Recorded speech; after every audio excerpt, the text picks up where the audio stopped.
اچھا ایک پہلو یہ تھا. دوسرا یہ تھا کہ جو قاضی فیملی کے حوالے سے منی لانڈرنگ جو کی تھی, جہاں سے نواز شریف نے پیسے بنانا شروع کیے تھے, اس کے اوپر 164 کا بیان جنرل مشرف کے دور میں دیا اسحاق ڈار نے, جو سمدھی ہیں نواز شریف کے. اس کے اوپر پہلا سوال میں قوم کے سامنے یہ رکھنا چاہتا ہوں کہ نواز شریف کو اس کے اوپر کتنی سزا ہوئی. اس کو جو مسترد کرنے والے ہیں وہ یہ کہتے تھے, جو نون لیگ کے جتنے بھی لفافیاں اور جتنے بھی ٹوکریاں, وہ کہتے تھے کہ جی کوئی حراست میں اگر کوئی شخص ہے تو اس کا بیان اگر لکھا جائے تو پھر اس کی کوئی ویلیو نہیں ہوتی. وہ حراست میں نہیں تھا, اس کے باوجود وہ باہر چلا گیا تھا, اس کے باوجود اس کو NRO اس کو بھی مل گیا تھا نواز شریف کا, اس کے باوجود اس کے نتیجے میں کبھی کوئی سزا نواز شریف کو نہیں ہوئی. یہ دوسری بات ہو گئی. اب تیسرا بیان ہائی پروفائل کیس میں عمران خان کے خلاف لینے کے لیے سب سے پہلے تو ان کے گھر والوں نے کہا کچھ ہفتے پہلے کہ اعظم خان کو اٹھا لیا گیا. اس کے بعد اس کے گھر والے چلے گئے زیر زمین, اور وہ جو اس کا کیس بھی ایک برائے نام فائل ہوا. ہینڈلنگ اس طرح کی ہو رہی تھی کہ وکیلوں میں یہ خبر تھی کہ یہ سارا کچھ ملی بھگت سے ہو رہا ہے. یہ اس کا دوسرا پہلو آ گیا. تیسرا اس کا پہلو جو تھا وہ یہ تھا کہ جو پاکستان کی وزارت داخلہ ہے, اس نے کہا کہ اعظم خان کے بارے میں کسی نے سوال کیا تو وزیر نے کہا کہ فکر کرنے کی کوئی ضرورت نہیں ہے, وہ اپنے گھر والوں کے ساتھ رابطے میں ہیں اور وہ خیریت سے. اس کا مطلب یہ ہے کہ اس میں کوئی شک ہی نہیں تھا کہ وہ اٹھائے گئے, اٹھانے کے بعد وہ حراست میں تھے, اور حراست میں اعظم خان کو لے جایا گیا, اور اس کا 164 کا بیان غالباً اسلام آباد کی عدالت میں ہوا ہوگا. اور 164 کا بیان جو ہے وہ لکھنے کی شرائط کیا ہے اور قانون کیا ہے. پہلا قانون جو ہے وہ ہائی کورٹ کے رولز اینڈ آرڈرز ہیں, اسٹینڈنگ آرڈرز ان کو کہا جاتا ہے قانون میں, کہ وہ ہر وقت ان کو ان کے تابع بیان لکھا جاتا ہے. اور اس کی ایک کورسپونڈنگ دفعہ بھی موجود ہے ضابطہ فوجداری میں, جس کو کہتے ہیں 364.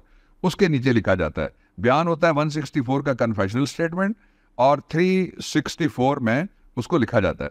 اب لکھنے کے لیے جو پہلی شرط ہے وہ یہ ہے کہ بندہ حراست میں نہ ہو اور اپنی آزادی سے. یہ تو حراست میں تھا, اس لیے اس کی نہ قانونی حیثیت ہے اور نہ کوئی آئینی حیثیت ہے.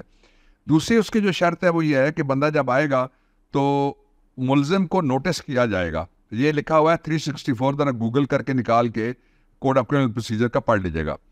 اس 364 میں یہ لکھا ہوا ہے کہ جب وہ آئے گا تو ملزم کو نوٹس ہوگا. ملزم اپنے وکیل سمیت یا خود آئے گا عدالت میں, اور اس کا بیان جو لکھا جائے گا اس وقت پولیس کو باہر نکال دیا جائے گا. ملزم یا اس کا وکیل موجود ہوگا اور وہ اس کے پہ جرح کرے گا. ظاہر ہے عمران خان کو کوئی نوٹس نہیں ہوا اور عمران خان کا کوئی وکیل نہیں ہوا, اور تیسری بات یہ کہ عمران خان کی کوئی جرح نہیں ان کی طرف سے اس کے اوپر. اس لیے یہ بیان اس کو کہتے ہیں کہ نان ایڈمیسیبل ان دی ایویڈنس. اس کے لیے پہلے قانون شہادت آرڈر 84 ہے, وہ نکال کے پڑھ لیجئے. یہ تیسرا قانون میں نے آپ کو بتا دیا. ایک اور شرط یہ ہے کہ جو 364 ہے اس کے مطابق اگر کوئی شخص کسی جگہ کسی پینڈنگ مقدمے میں کوئی بیان دیتا ہے اور وہ وعدہ معاف گواہ بنتا ہے 364 کے تقاضے پورے کرنے کے بعد, میں بات کر رہا ہوں, وہ بن گیا, اس کا 164 کا ہو گیا بیان, تو وہ شخص 337 میں لکھا ہوا وہ جیل میں رہے گا. وہ کسی سیف ہاؤس میں نہیں رہ سکتا, وہ کسی ریسٹ ہاؤس میں نہیں رہ سکتا, کسی گیسٹ ہاؤس میں نہیں رہ سکتا, کسی موٹل میں نہیں رہ سکتا, کسی ہوٹل میں بھی نہیں رہ سکتا. تو یہ اب پتہ چلے گا کہ اعظم خان جیل میں ہے یا نہیں ہے. پھر اس سے اگلی بات یہ ہے جو بڑی خطرناک بات ہے, میں تیسری بات پہ چلا گیا, بڑی خطرناک بات ہے, وہ یہ ہے کہ جو ہی یہ سائفر آیا تھا تو اس کو ڈی سائفر کرنے کے لیے ابھی وہ لوگ زندہ ہیں, ابھی ریکارڈنگ بھی موجود ہے کہ اس میں یہ جو بیان دیا گیا یہ حقائق کے خلاف ہے اور واقعات کے خلاف ہے. اور مجھے کوئی شک نہیں ہے اگر یہ بیان ہے کہ جس طرح مسعود محمود جتنا جھوٹا تھا اتنا ہی جھوٹا یہ موجودہ جو 164 ہے, جتنا اس کا بیان جھوٹا تھا اتنا یہ بیان بھی جھوٹا ہے. اب اس کا جو بہت خوفناک پہلو ہے وہ میں آپ کے سامنے رکھتا ہوں. یہ سائفر جب آیا تو پاکستان کے جو سفیر تھے انہوں نے یہ سائفر پیش کیا. سائفر کو تو سارے تسلیم کرتے ہیں.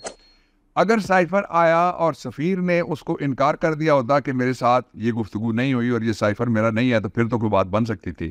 سائفر آ گیا پاکستان کے اندر. جب سائفر پاکستان کے اندر آیا تو اس کا ایک اگر یہ مقدمہ بنتا ہے تو اس کا ایک بڑا ملزم جو ہے وہ باجوہ بھی ہے. پھر وہ کیسے ہے, میں کسی کے شوق کی بات نہیں کر رہا کہ کسی کو شوق ہو, وہ اس طرح سے ہے کہ جو نیشنل سیکورٹی کمیٹی ہے پاکستان کی, NSC جس کو کہتے ہیں, وہ اس نیشنل سیکورٹی کمیٹی کے اندر یا کونسل کے اندر سارے ادارے موجود تھے، پورا ہمارا انٹیلیجنس اپریٹس وہاں بیٹھا ہوا ہوتا ہے، پوری ہماری اسٹیبلشمنٹ بیٹھی ہوتی ہے، پوری ہماری بیوروکریسی وہاں پہ بیٹھی ہوتی ہے، اور پورے ہمارے منتخب نمائندے وہاں پہ بیٹھے ہوتے ہیں آرٹیکل 90 اور 91 کے ذریعے سے۔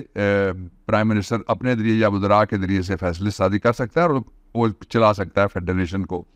تو اس کا مطلب یہ ہے کہ پورا پاکستان جھوٹا ہے اور ایک اعظم خان سچا ہے۔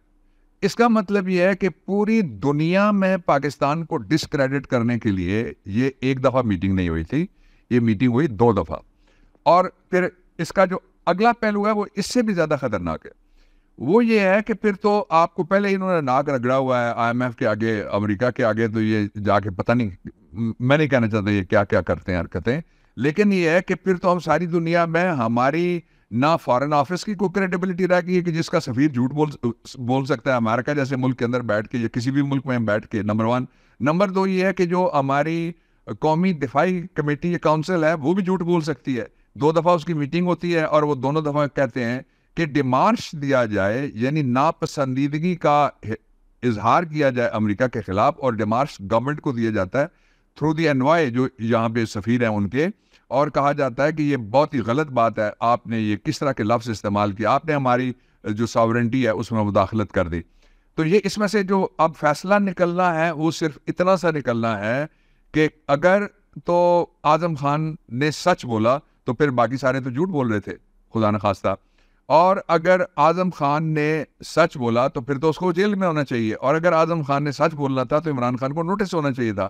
اس لیے یہ الیکشن کے نزدیک انہوں نے ابھی 61 ارب روپے سے زیادہ اپنے لوگوں میں تقسیم کرنے کے لیے، یہ آپ دیکھ لیجئے آج کی سٹوری کہیں چھوٹی سی کسی ایک جگہ چھپی بھی ہوئی ہوگی، لیکن یہ میرے پاس رات کی خبر ہے، اور 61 ارب روپے سے زیادہ 61.3 بلین انہوں نے نکالا ہے، جو اپنے لوگوں میں یہ اگلے آنے والے 10-12 دن جو ان کی گورنمنٹ کے رہ گئے ہیں، 2 ہفتے رہ گئے ہیں، اس میں یہ ان کے درمیان تقسیم کریں گے۔ سپریم کورٹ آف پاکستان نے منع کرا رکھا ہے، لاہور ہائی کورٹ نے منع کرا رکھا ہے، پشاور ہائی کورٹ نے منع کرا رکھا ہے، لیکن اس کے باوجود یہ تقسیم اب لوگوں کی اس سے توجہ ہٹانے کے لیے یہ جو ایک مسعود محمود 2 سامنے آیا، اس کی کوئی ویلیو نہیں ہے، اور عمران خان کے خلاف بیسیکلی الزام کیا ہے؟